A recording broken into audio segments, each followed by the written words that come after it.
One evening, Percy was bringing empty stone trucks from the harbour. He was tired of his quarrel with Thomas and wanted to be friends again. He had had a good day and was feeling extra pleased with himself. He was so busy thinking how he would tell Thomas and Toby about his expert handling of the trucks that he forgot to keep a good lookout. Too late, he saw a broken branch hanging over the line straight in front of him. "Ooh, he groaned.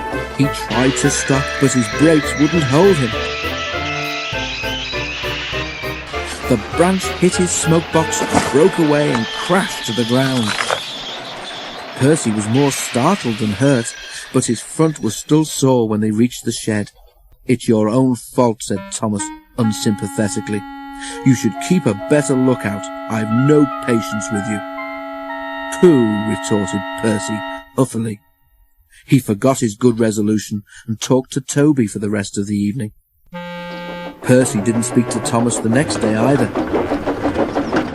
"I say, Toby," he said in the shed that evening, "what's a drip, do you know?" Toby pondered. "It's when rain comes through a hole in your cab and fireman hasn't got time to mend it," he decided at last. "That's silly," objected Percy. "I heard a boy on the platform call his friend one this afternoon. I'm sure he couldn't have come through a hole in my cab," he added earnestly. Thomas was tired of being ignored. "That's different," he interrupted loftily. "The boy just thought his friend was being a coward, or silly, or a spoil-sport." Percy thought about this.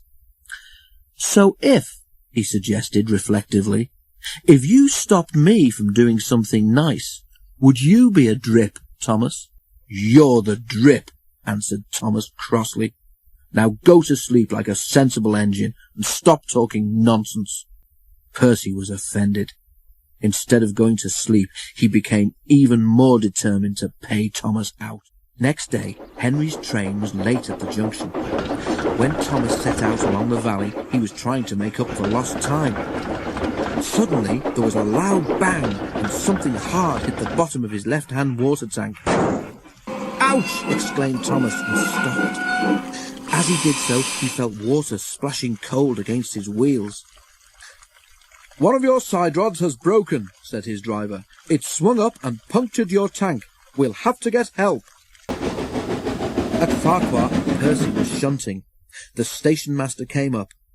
"Leave those trucks, please, Percy," he said. "Thomas has got a hole in his water tank. There's water dripping everywhere, and he can't get home on his own." Percy was still cross with Thomas. "I won't go," he said. "Thomas called me a drip. Let him jolly well stay there and drip himself."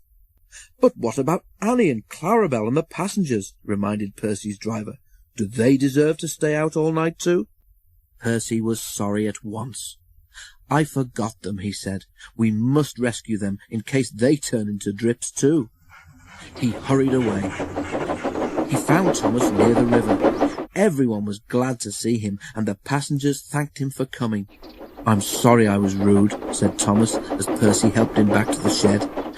"That tank of mine turned me into a bigger drip than we expected, didn't it? Can we be friends again, please?" Percy was delighted to agree.